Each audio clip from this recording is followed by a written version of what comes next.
It's always been me, giving, sustaining, healing, everything we needed to be nourished, woven from soil to sky.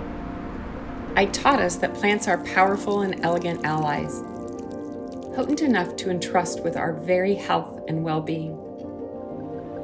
Over time, the world got louder, overwhelmed with stimuli and noise, and a deep seed of mistrust was planted and grew its roots far and wide.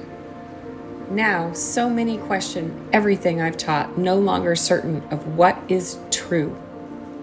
We are given a pill for an ill, our inner knowing diagnosed as incorrect, and even with the boundless scientific evidence and information available to us, we can't sift the details with certainty. I plead now to be heard, to be cared for, to be believed. In a world of unknowns, this is for sure. Our relationship with truth has become too casual. What is or ought to be morally acceptable and unacceptable needs our attention in this moment, for our livelihood depends on it.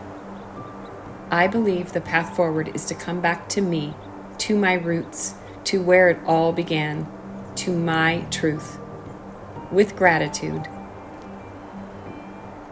As our promise of lasting impact for generations to come, we're proud to commit 1% of our annual sales to protecting the health and safety of people and our precious planet through our partnership with 1% for the Planet.